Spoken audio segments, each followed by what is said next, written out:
Bem, senhoras e senhores, Opinião Livre no ar, e eu estou falando direto de Winter Garden, Orlando, aqui na Flórida, de onde passo a fazer as minhas entrevistas aqui no programa Opinião Livre, sempre com pessoas inteligentes, pessoas interessantes, pessoas que possam agregar, né, na vida do nosso país. Vou conversar muito com pessoas daqui da Flórida, principalmente brasileiros que estejam aqui, mas também muitos brasileiros que estão fazendo a diferença no Brasil, para mudar o Brasil.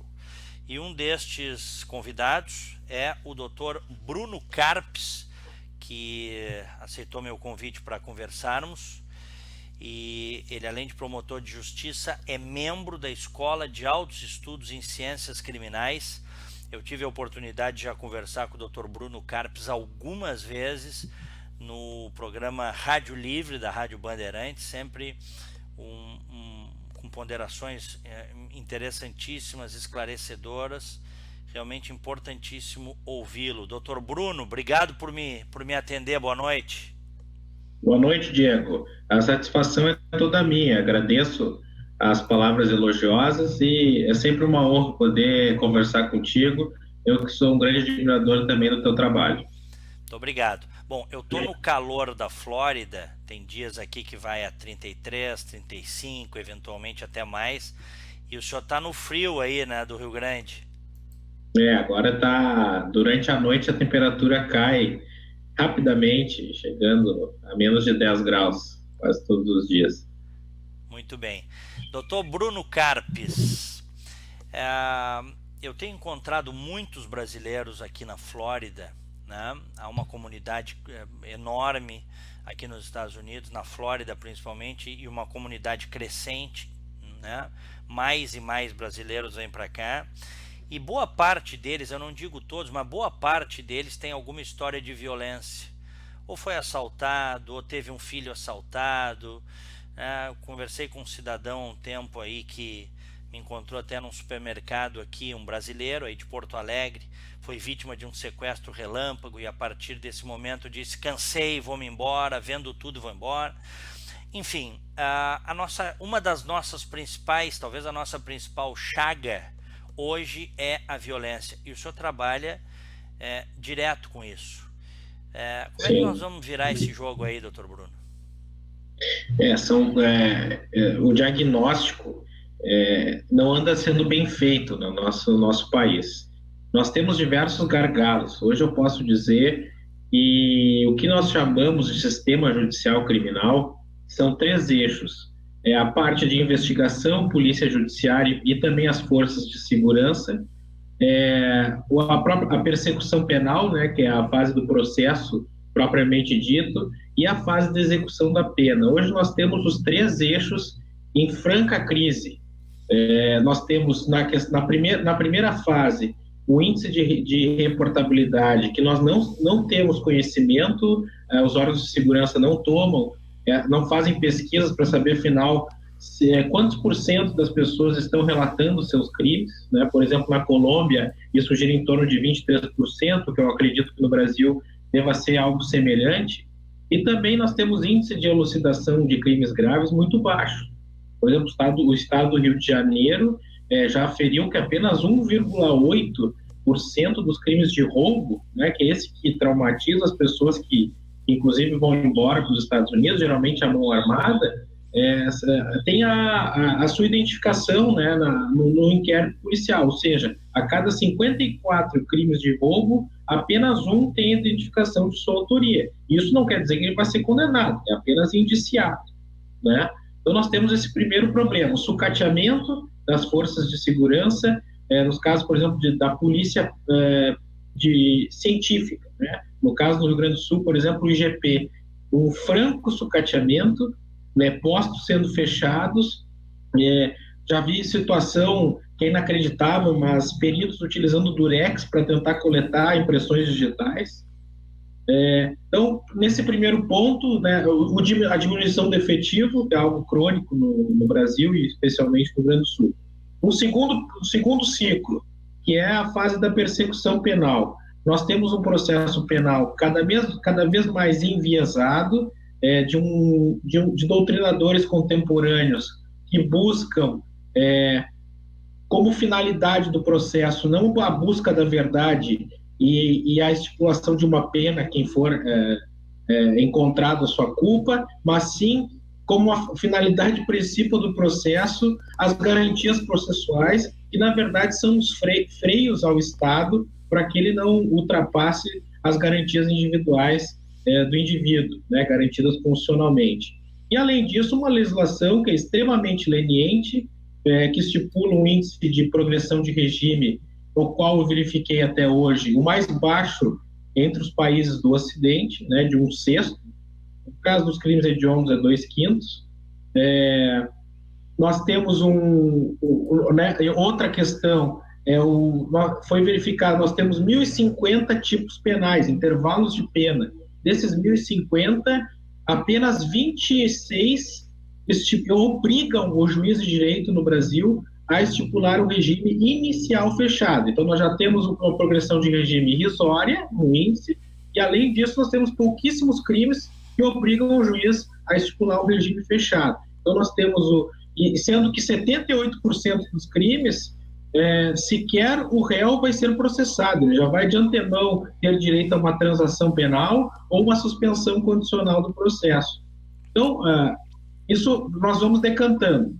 Nós temos muito poucos dados para trabalhar, mas eu gosto de trabalhar com evidências. Por exemplo, tem um trabalho belíssimo do juiz de direito do Estado do Rio de Janeiro que conseguiu verificar no ano 2016 todos os processos criminais do Estado do Rio de Janeiro. E o que ele verificou?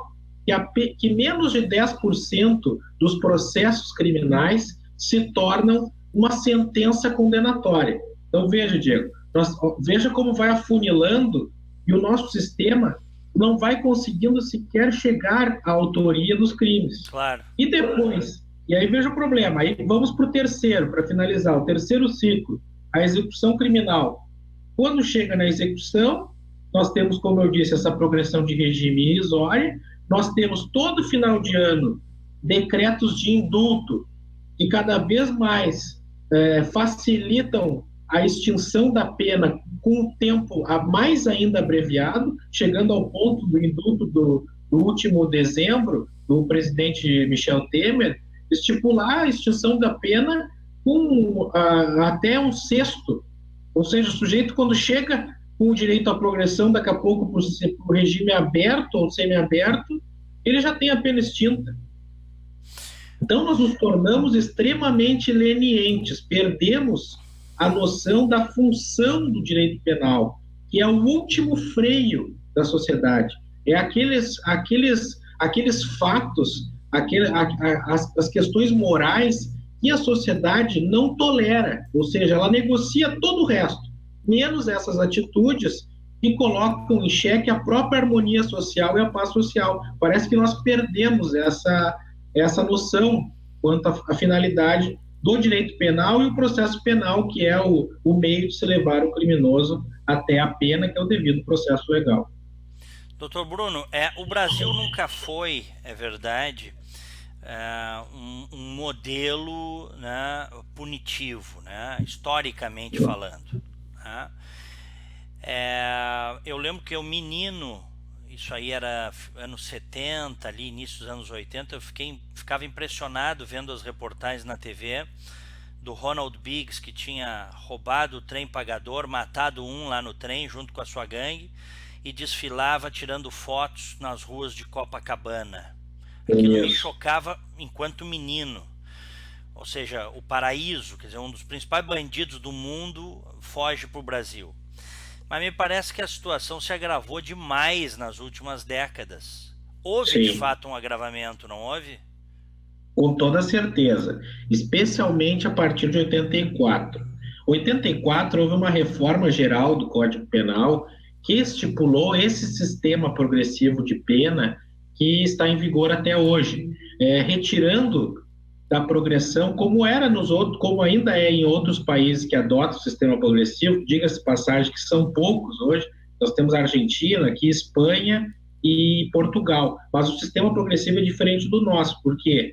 Porque aqui nós tornamos a progressão como um direito subjetivo do réu, enquanto em outros países a progressão ela é feita conforme a periculosidade do agente, ou seja, a equipe que trabalha no sistema prisional vai tentar aferir se ele já possui condições de retornar ao convívio social, podendo vetar a progressão com aquele mínimo legal, que na maioria dos casos é a partir da metade.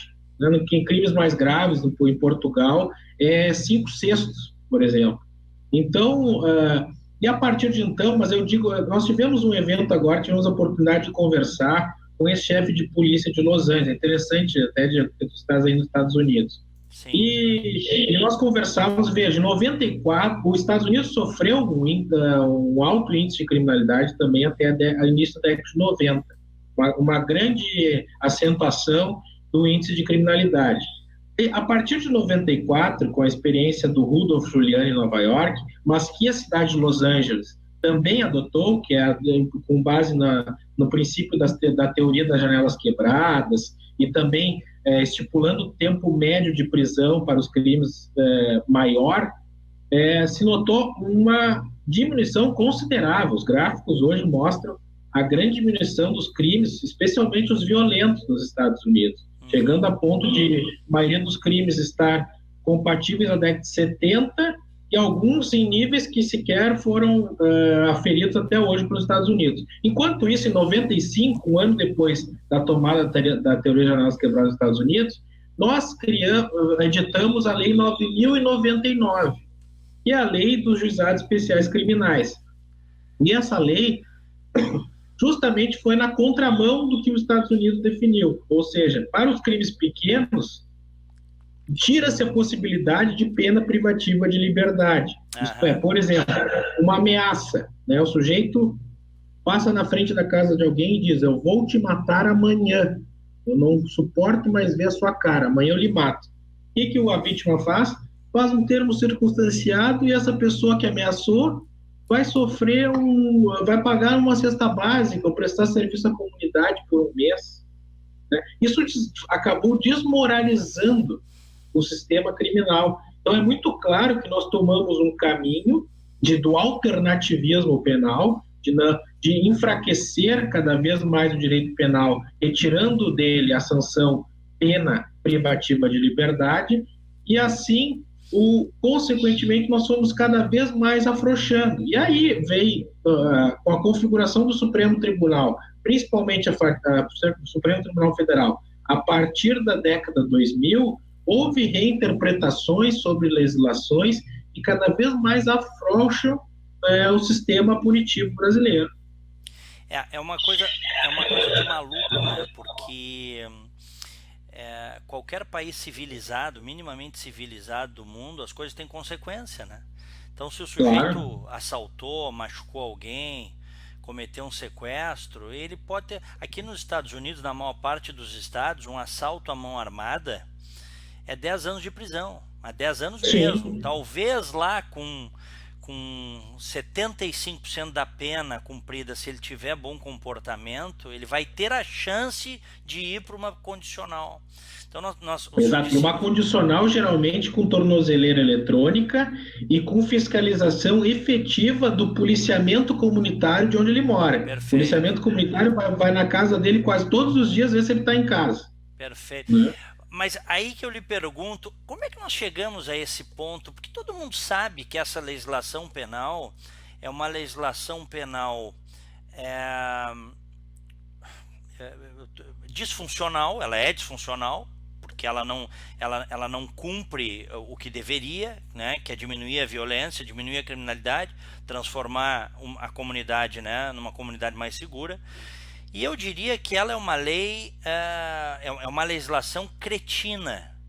Ela é cretina, porque ela é uma legislação que foi feita contra os cidadãos. De onde é que surgiu isso? Como é que surgem essas coisas? As ideias têm consequências, né? Tudo isso vem preparado através de uma literatura que tomou conta das academias, que é uma literatura de escolas penais que sempre buscam entender o direito penal como o direito de uma classe dominante. né, tem de cunho especialmente marxista ou neomarxista, como os americanos têm falado muito do neomarxismo, né? Então, o que isso acontece? Sempre se flerta com o determinismo, né? Nós temos as escolas de direito penal, elas sempre têm uma escala que se aproximam da metafísica do livre-arbítrio ou do determinismo. Então, nós cada vez mais temos na nossa literatura teorias que exculpam o criminoso, colocando as causas remotas, os fatores externos, como preponderantes no cometimento do crime. Ou seja, vão em direção ao determinismo, ou seja, que a pessoa não teve condições sociais, socioeconômicas, econômicas, o desemprego, sendo que nós temos uma literatura farta e empírica, de criminologia empírica nos Estados Unidos, que contrariam todas essas teorias. Por exemplo, na crise de 29 nos Estados Unidos, os Estados Unidos chegou a um índice de desemprego de 30%. E não se verificou nenhuma modificação suscetível, assim, com clara amostra, no índice de crimes. Né? O que já demonstra que o desemprego não é uma causa imediata para justificar, para se entender o fenômeno criminoso. Ela pode ser uma causa remota. Então nós temos, e essas ideias foram sendo, os novos operadores do direito foram sendo formados através dessa visão. Hoje eu falo muito nas minhas palestras, existe uma publicação conjunta do Conselho Nacional de Justiça com o Ministério da Justiça. Veja, um órgão de controle do judiciário e um órgão do Executivo Federal. Eles fazem uma publicação em conjunto colocando que o Brasil tem uma cultura punitivista, o que não é verdade, pelos próprios números que eu já mostrei no início da fala, e o Brasil, e colocando autores de extrema esquerda, de um marxismo assim radical, como Alessandro Barata, que era um doutrinador italiano da década de 60, e nós continuamos repetindo isso. Depois trazemos a Faroni e criminologia da libertação, que é algo assim extremamente não relevado e inexistente numa doutrina séria europeia ou americana. Isso numa publicação dos principais órgãos da nação. Claro. Isso já mostra o quê? O enviesamento da nossa ideia do direito penal. E isso, o poder legislativo, que vem perdendo legitimidade, ele convoca esses doutores da academia que têm essas visões, que tomaram conta, especialmente das universidades federais, para fazer os novos projetos de lei, para fazer o novo Código Penal. Por exemplo, o novo Código Penal, só para dar um exemplo, é mais grave lesionar um animal do que lesionar um ser humano. Surreal, né? É surreal. Então, como é que se chega nesse ponto? É que houve uma subversão no plano das ideias, na literatura dita científica, eu chamo de pseudocientífica brasileira. Então, é um fenômeno complexo, difícil de explicar, mas eu tentei exemplificar de como se chega. E os nossos, se vê, por exemplo, quem conhece a jurisprudência do Supremo Tribunal Federal até a década de 90, se vê um Supremo.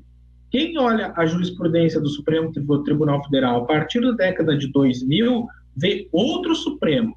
São antagônicos. Aquele Supremo, tanto que, por exemplo, na questão da prisão em segunda instância, a Constituição de 88, para o STF até 2009, não havia problema, era constitucional a prisão em segunda instância.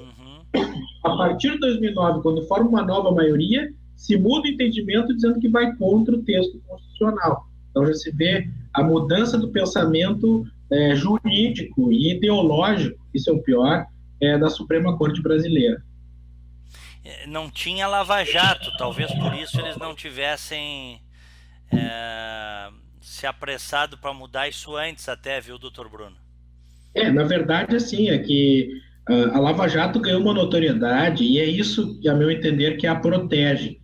porque nós tivemos o próprio Deltan Dallagnol, o doutor Deltan Dallagnol participou de operações importantes no passado, como Castelo de Areia, Satyagraha, e os tribunais superiores conseguiram anular por questões de mera interpretação e uma interpretação momentânea, de interpretações que eles não vinham tomando até então e anulavam grandes operações do Ministério Público Federal e da Polícia Federal. A Lava Jato passou incólume, eu acredito, pelo grande apoio popular e porque demonstrou que é o mecanismo do sistema político brasileiro que choca a qualquer pessoa minimamente correta. Sem dúvida.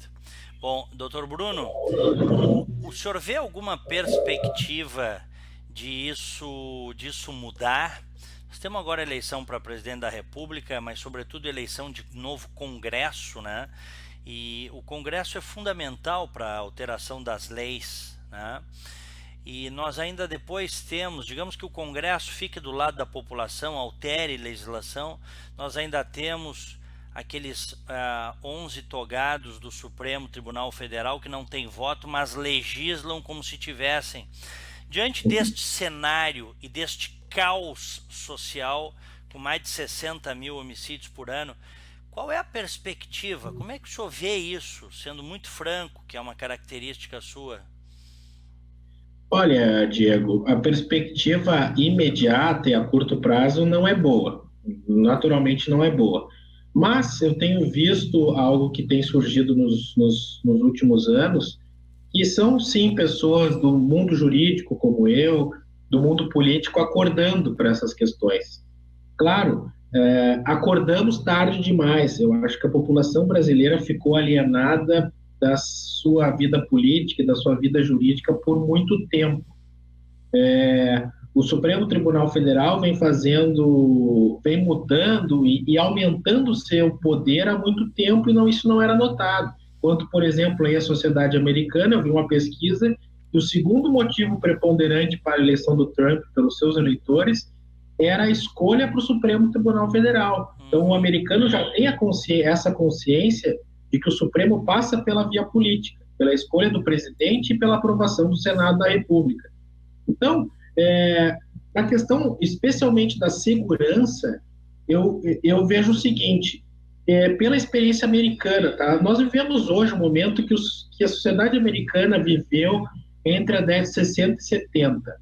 Se escutava muito, para falar sobre criminalidade, pessoas ligadas às ciências humanas de cunho coletivista, que é sociologia, antropologia, que se auto-invocavam como especialistas de segurança pública.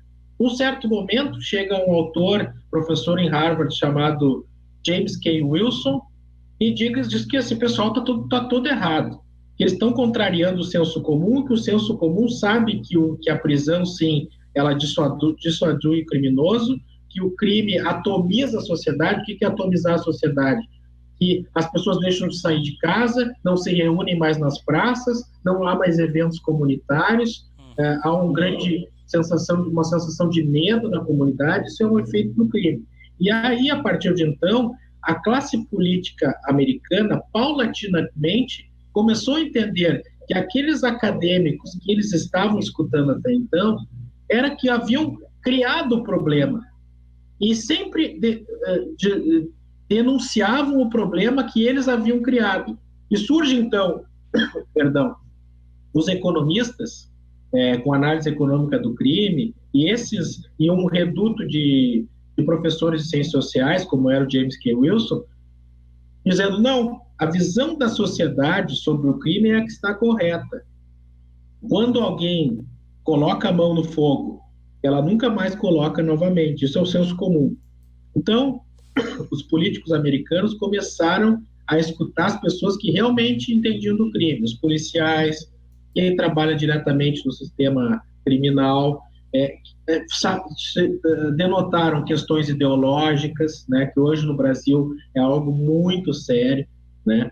Então, é a partir disso, mas é sempre a longo prazo. Nós precisamos de uma conscientização da população, pressão na classe política e depois o legislativo, que é o poder que fiscaliza tanto o judiciário, porque ele tem poderes, inclusive, para retirar o ministro do Supremo em atos de crime de responsabilidade, né? E são E a lei de crimes de responsabilidade coloca crimes bem vagos, inclusive que talvez alguns ministros do Supremo já tenham ocorrido. Então, quando o Poder Legislativo se sentir legitimado pela população, onde ele respeite a sua população, talvez aí se tenha um efeito em ricochete no Supremo Tribunal Federal para que ele pare de se auto-invocar mais poder, respeite a ideia do constitucionalismo moderno e não desse neoconstitucionalismo que eu não gosto. O constitucionalismo moderno é o quê? A Constituição delimita o poder de cada instituição.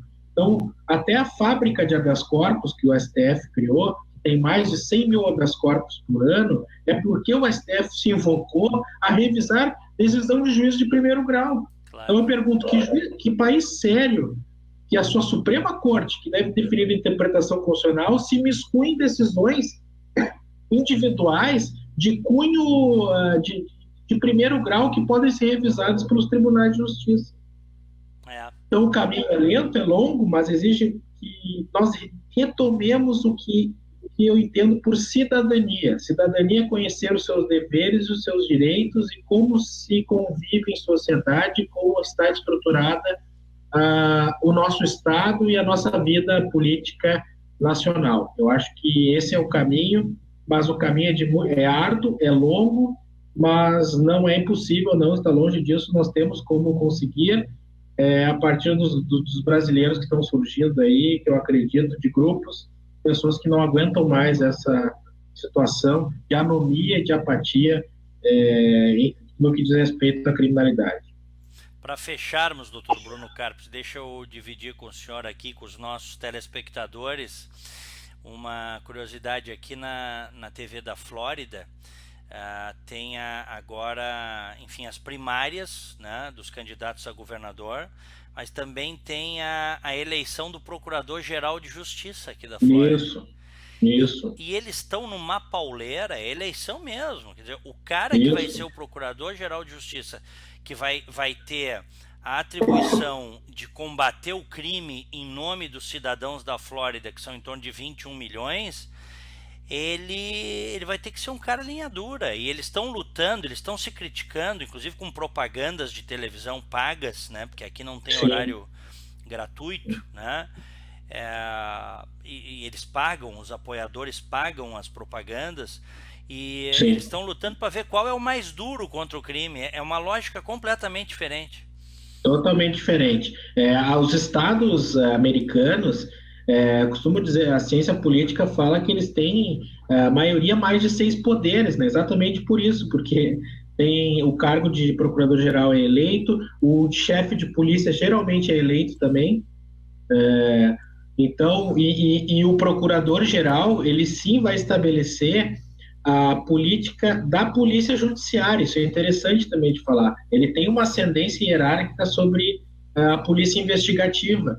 Então, ele pode dizer as diretrizes, que crime que ele está denotando está surgindo mais para ele, que ele acha que a polícia deve combater com mais afinco. Ele tem uma interlocução direta com o chefe de polícia, que também é eleito. É uma cultura totalmente diferente, mas muito mais democrática. Sem dúvida. Doutor Bruno Carpes, obrigado por essa entrevista maravilhosa, e vamos ver se conversamos mais vezes, agora com essa maravilha chamada tecnologia web, fica tudo mais fácil. Obrigado, doutor Bruno Carpes, promotor, membro da Escola de Altos Estudos em Ciências Criminais. Eu que agradeço, Diego. Uma boa noite a ti aí na Flórida, a todos os telespectadores. E sabe que eu estou sempre à disposição, é sempre um prazer falar contigo. E eu acho que é a primeira entrevista internacional que eu dou. Então, fica aqui a lembrança. Obrigado, boa noite a todos. Valeu, grande abraço. Bom, você está acompanhando Opinião Livre.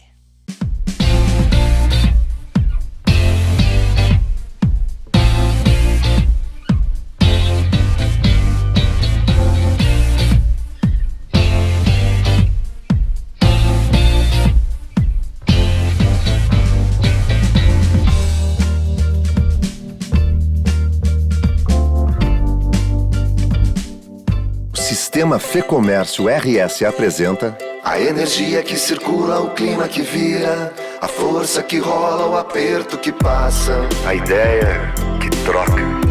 A gente que toca, o desejo que anda, o tanto que gera, a vida que gira.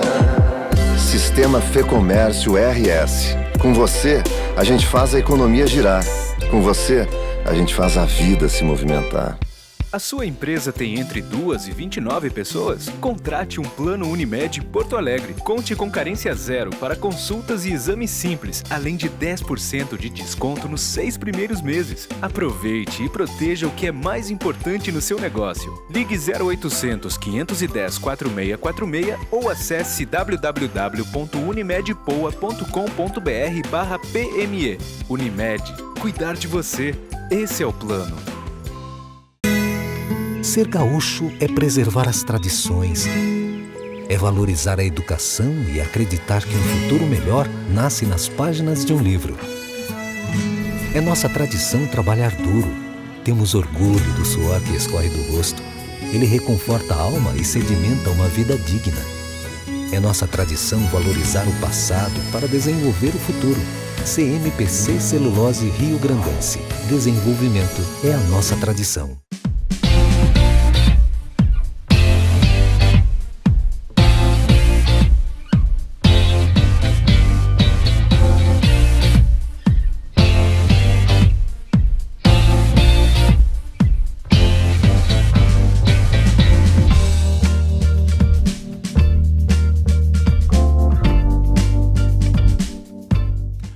Livre no ar, e o meu convidado agora é economista, tem MBA em Negócios Internacionais pela Thunderbird do Arizona, é pós-graduado em Cambridge. Meu convidado é o economista Gustavo Grisa. Lembrando que eu continuo falando direto aqui da Flórida, de Winter Garden, Orlando, nos Estados Unidos. O Grisa, que vocês estão vendo aí, também é sócio da consultoria Agência Futuro, que tem sedes em Porto Alegre e São Paulo, e com muito foco em programas de governo, em gestão, em administração pública. Gustavo Grisa, obrigado por me atender, boa noite. Boa noite, Diego. É uma alegria sempre poder conversar contigo, né? Sempre uma conversa inteligente, e especialmente nessa nova fase, né, do Opinião Livre, que estamos fazendo essa conexão internacional, que a tecnologia também nos permite, né, fazer isso, e com certeza essa nova fase vai te propiciar outros tipos de intercâmbio, outros tipos de participação, e vão tornar o programa ainda cada vez mais interessante. Estou à tua disposição. Maravilha. A propósito disso que tu disseste, que tu falaste, a questão da tecnologia, que nós estamos aqui graças a ela, né? A um avanço da tecnologia nas últimas décadas, de um crescimento, progressão geométrica. Como é que as administrações públicas estão usando a tecnologia, hein, Grisa? Você que trabalha sobretudo com prefeituras, governos estaduais, conta para mim. Isso ainda está muito incipiente, né? Porque o grande problema é que os grandes projetos tecnológicos que são feitos na área pública, eles são feitos você trabalhando muito fortemente a parte de hardware, né? Ou seja, faz-se grandes programas de automatização, grandes programas de informatização, grandes programas de criação de capacidade, mas você trabalha muito pouco o software, né, que é exatamente a capacidade de quem está diante dessas gestões. Não apenas o funcionário de carreira na área pública, e esse até tem um nível razoável de dedicação a isso, mas pior, né, o gestor politicamente eleito, politicamente envolvido, que geralmente ele tem um funcionamento lógico muito fora dessa realidade. Então, o que acontece é o seguinte, como a mentalidade, né, do mecanismo do funcionamento da gestão pública, na sua maioria no Brasil, ele ainda faz parte de uma lógica do século XIX ou dos primeiros 50 anos do século XX, às vezes você faz um grande investimento em tecnologia, mas culturalmente não se tem a ideia de se pesquisar, de se trocar ideia, de se conectar. Então, não é incomum, às vezes, acontecer coisas como informações são publicamente disponíveis, né, como até na internet, no Google, mas não existe a cultura dos gestores e dos decisores em trabalhar muito dessa forma.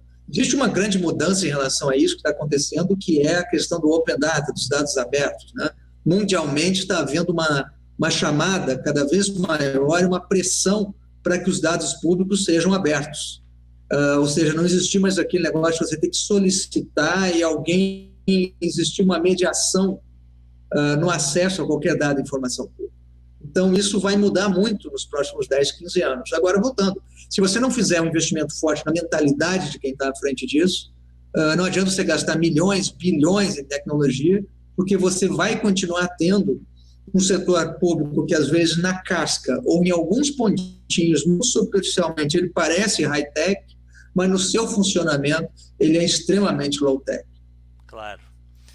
Ele é analógico. Analógico. Ô Grisa, me conta uma coisa. Nós estamos aí às vésperas da eleição, faltam menos de 2 meses para o primeiro turno de um processo eleitoral que é importantíssimo na história do Brasil, e eu quero te ouvir como também um analista, né? Um analista político que eu sei que tu és, e sobretudo com a realização de cenários. Nós vamos ter eleição para presidente da República, renova 2/3 do Senado, renova integralmente a Câmara dos Deputados, as Assembleias Legislativas e os governos dos estados e Distrito Federal. O que podemos esperar na tua avaliação? Olha, Diego, sabe que o exercício de análise de risco político é uma coisa tão delicada que quando eu comecei a treinar, né, para trabalhar com isso nos Estados Unidos, existia uma regra de ouro que nós nunca poderíamos fazer análise de risco político no nosso próprio país, né, porque não haveria o distanciamento necessário. Por exemplo, quando eu comecei a trabalhar nisso, eu fazia trabalho de análise de Argentina, Chile, Uruguai e depois o Paraguai, mas não podia pegar Brasil, né, porque existia a ideia de que você sempre tem um certo enviesamento no tratamento do teu país. E aí, quando a gente fala e trata de Brasil, e a gente tem feito muito esse trabalho para associações empresariais, para empresas, né, nesse setor, traduzindo um pouco do que a gente vive no setor público, né, do que a gente vive com os gestores, com as candidaturas, com as proposições, programas de governo, a gente tenta traduzir isso um pouco para o setor privado. E traduzindo isso, tentando construir exatamente esse distanciamento. Então, eu quero ressaltar, Diego, que essa minha análise, ela tenta ser o mais técnica possível, né? Com o maior distanciamento do ponto de vista de quem investe no Brasil e precisa de um ambiente estável e saudável para trabalhar, para investir, para crescer. Eu tenho um livro que eu considero uma das bíblias da economia, e um dos motivos que me fez há 30 anos atrás decidir estudar economia, que chama-se Brasil Reforma ou Caos. Um livro de 1989, ele foi escrito por um grupo de economistas, Marcelo de Paiva Abreu, Winston Fritz, alguns que mais tarde vieram a estar nas equipes econômicas, principalmente do governo Fernando Henrique. Mas o que é estarrecedor, Diego, é que naquele momento, eu nunca pensei que quase 30 anos depois disso, nós ainda estaríamos discutindo essa situação de Brasil Reforma ou Caos. Uma vez que as reformas que nós tivemos nesses períodos todos, elas foram muito insuficientes e superficiais. E nós estamos de novo diante de uma agenda no qual ou o país nos próximos 4 anos enseja um conjunto de reformas aceleradas ou prepara o caminho para reformas aceleradas no período seguinte, ou então nós vamos sucumbir totalmente à inércia das distorções proporcionadas pela Constituição de 88. Chegamos pelas distorções históricas, né, do Estado brasileiro, do estamento estatal, do sistema desequilibrado econômico brasileiro, mas que foi muito agravado pela Constituição de 89, porque naquele momento, em vez de ter avançado, nós retrocedemos, nós criamos contas impagáveis, nós criamos uma inércia que faz com que hoje, até após 30 anos, esse sistema esteja falido.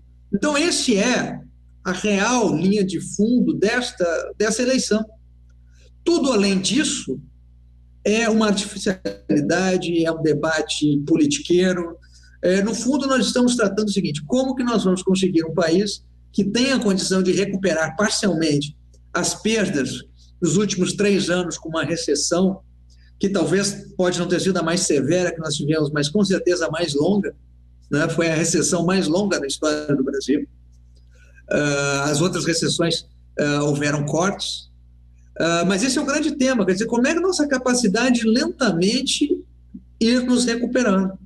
Ao mesmo tempo em que a economia vai se recuperando, a confiança vai se recuperando e você vai começando a preparar reformas. E eu tenho um entendimento técnico muito claro de que esse próprio mandato, eu vou falar primeiro da questão nacional, depois a gente vai um pouco para os estados e outras questões de representação. Eu tenho um entendimento de que no âmbito nacional, a próxima presidência, essa que começa em janeiro de 2019, vai até dezembro de 2022, esse mandato, será um mandato de transição. Será um mandato no qual o Brasil vai tentar fazer alguns avanços institucionais para que você possa ter reformas parciais, se tenha uma certa retomada de confiança e que se prepare o terreno, aí sim, a partir de 2022, para uma nova geração de dirigentes no país. A gente vê claramente, você pode até pelos candidatos e pelas conversas na eleição presidencial, que é um fim de ciclo. Né? É um fim de ciclo para toda uma geração de políticos que está aí. Né? Em 2022, você vai ter uma renovação já muito grande desse quadro. Essa renovação, ela pode ser uma renovação real, se o próximo presidente eleito tiver condição de levar reformas adiante e for bem sucedido, e também reforma política, por exemplo, colocar o voto distrital, aprovar o fim do fórum privilegiado, você criar outras regras eleitorais, rever talvez essa questão, por exemplo, do fundo partidário, essa loucura que virou aí, né? Cá entre nós, Diego, vamos falar claramente, o mercado persa, né, de minutos e de segundos na TV, Sim. Essa loucura de 35 partidos no qual existe um mercado, compra, negocia, revende, barganha, quem dá mais, leiloa. É um negócio. É um negócio. Né? Acho que ter um pequeno partido hoje talvez seja um dos melhores negócios no Brasil, se você está pensando. Né?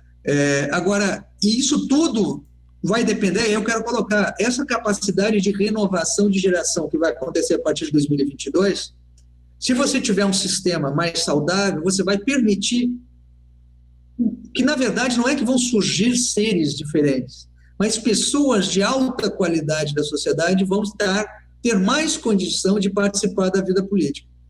O atual sistema político ele é extremamente refratário a novidades. E ele faz com que, ainda dessa vez, nós vamos ter várias decepções. Nós vamos ter avanço, eu acho que nós vamos ter uma renovação de parte do parlamento, principalmente, vamos ter algumas surpresas e novidades em alguns estados, mas principalmente no nível nacional, a tendência é eleger candidatos que representam ainda o estamento político tradicional. Né? Então, nós vamos ainda ter, vamos dizer, o fechamento dessa geração. Ora, se não criar essas condições mais favoráveis nos próximos 4 anos, aí você terá, Diego, a coisa mais triste e grave que a gente vê em muitos políticos já hoje, que é a renovação etária das pessoas, mas não é a renovação de mentalidade. Você vê um velho político com 40 anos na cara e 85 na cabeça. Uhum. Né? Viciado, Na verdade, você tem que pensar. Viciado. Exatamente, quer dizer, porque esse sistema cria, né, e dá vazão para aqueles que desde o início da carreira já trabalham naquele sistema arcaico. Né? Então, eu acho que essa é a principal missão. Você vê 3 grandes missões para o próximo presidente. Então, criar condição para que se tenha uma eleição em 2022 mais justa e mais democrática, né? Para que você possa, então, ensejar reformas num grau razoável no país nesse período, você manter o problema das contas públicas, mudar esse descalabro com as contas públicas, pelo menos mudar esse vetor. Na verdade, quem diz que vai terminar com déficit público em 2 ou 3 anos é conversa fiada, talvez vá reduzir muito nos próximos 4 anos, e principalmente retomar um ambiente mínimo de confiança, né, que é normal. Isso aí, no momento em que o Brasil voltar a internacionalmente sinalizar positivamente, há muito investimento represado, você vai ter uma volta de investimentos para o país. Portanto, no nível presidencial, eu estou vendo com otimismo que nós vamos ter um avanço moderado para uma presidência moderada de transição. Então, nós gastamos bilhões de reais nesse processo para termos isso, né, como resultado, uma vez que não há, eu posso colocar isso, Diego, uma novidade com solução plausível de governabilidade se apresentando. Né? Então, isso é um fato. Eu estou colocando isso assim, de uma maneira muito técnica, muito fria, sob o ponto de vista de quem tem investimento no país. Né? São as empresas que têm investimentos no país, as empresas que querem investir no país, enfim, todos nós, né, que de certa forma fomos sócios e contribuintes aí do Brasil. Mas se uma empresa te pergunta hoje, tenho investimentos no Brasil, tiro, aguardo, né, vou embora, fico, aumento, diminuo, o que tu diz para eles? Falando de tese, né, Gris? Eu digo para ele aguardar o segundo turno, ver quem vai para o segundo turno. Uhum. Que tu achas que pode acontecer uma catástrofe? Eu não digo catástrofe, eu acho que nós não somos um país, até pelo nosso tamanho, pela nossa condição, né? A história do Brasil mostra, você não tem situações, catástrofes de alta aceleração, como você teve na Argentina, como você tem na Venezuela. Na Venezuela, então, são as duas coisas, alta aceleração e por muito tempo, né? Mas você não tem na história do Brasil isso. Mas você tem a continuidade dessa lenta ladeira abaixo, né? E que nós viemos vivendo nos últimos anos, em que no governo Temer, por exemplo, você teve um sinal trocado, quer dizer, você teve alguma melhora na condução macroeconômica, mas, por outro lado, você continuou fazendo déficit recorde, né? Você continuou tendo um governo extremamente fisiológico, então você não sinalizou o Brasil como um país confiável, né? Então, Diego, eu enxergo claramente dessa forma, e diria isso, vamos aguardar para ver quem vai para o segundo turno. Se você na verdade, fora daquela solução que eu te coloquei, uma solução de fazer um governo de transição moderado, razoavelmente mais competente que o atual, percebido como mais honesto que o atual, e capaz de tocar um conjunto mínimo de reformas e fazer acontecer as reformas, e de melhorar o sistema político, para que a gente possa aí, a partir daí, navegar em águas mais limpas, quem não apresentar essas credenciais, sinceramente, você está trazendo um risco político junto aí, né? E o risco político não é que o dólar vai a 4,80, vai a 5. O risco político é que as empresas que estão sofrendo já com 3 anos, e muitas delas estão pagando para continuar operando no Brasil, e esperam que você tenha, de repente, uma continuidade de uma retomada, e é um período de retomada contínuo de 3, 4 anos, e quando a gente fala nisso no Brasil, a gente fala, olha, em voltar a crescer moderadamente durante anos seguidos. Porque o Brasil também tem aquele modelo horroroso que é o stop and go, que arrebenta tudo também, né? Que é o famoso voo de galinha, que é o ajuste imediato, claro, e você, de repente, dá uma paulada num ano ou outro de recuperação, vamos dizer, fazer 6, 7% de crescimento, e a economia brasileira, historicamente, ela não aguenta isso, né? E depois você tem a parada. Isso é terrível para quem lida principalmente com investimento forte de capital, né? Para quem precisa trazer máquina cara, equipamento caro, fazer grandes investimentos de médio e longo prazo. E não é à toa que o país está parado, né? Porque o país está parado esperando para ver o que vai acontecer. Então você vê que hoje existem, claro, questões técnicas, questões de fundamento, mas existe principalmente o risco político. Então, assim, sob o ponto de vista de jornalismo político e análise de risco político, nós estamos vivendo o diamante da situação, né? Porque você está numa eleição totalmente incerta, né? Eu diria assim que um palpite de cravar um resultado na eleição presidencial, ou até mesmo na nossa eleição de governador, falando do Rio Grande do Sul ou outros estados, também, quer dizer, você tem eleições extremamente abertas, né, num grau caótico, mas colocando bem diretamente, se você vê no segundo turno candidatos que ou não têm condições de governabilidade de levar uma agenda adiante, ou que têm uma agenda macroeconômica equivocada, e aí a gente fala de 3 itens, que são o altar da pagelância econômica, que são 3 coisas. Primeiro, o câmbio sobrevalorizado. aquela ideia de que você precisa defasar o câmbio para poder exportar e ser competitivo.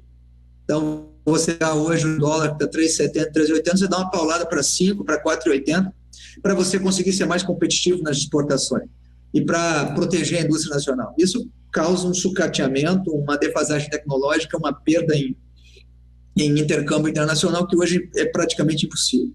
A segunda perna da pagelância econômica é quando se fala no duplo mandato do Banco Central, né? O Banco Central também tem a função de ser um indutor do crescimento, e o Estado como indutor do crescimento, ou seja, que você aceita um déficit como algo aceitável. Isso é a segunda pagelância. E a terceira grande pagelância de política econômica nacional é a política industrial. A política industrial ela é aceita e pode ser muito bem utilizada em determinado estado ou cidade, mas no nível nacional você escolher setores, né, é algo muito complicado. Então, no sentido, por exemplo, de indústria, você tem que dar condição sistêmica, né, para que a indústria possa investir e não eleger a política industrial. Então, quando você vê candidatos defendendo esse tripé da vigilância econômica por um lado, você já vê que esses significam risco político. Pode botar o carimbo na testa deles. Se você vê candidato com um discurso aparentemente liberal,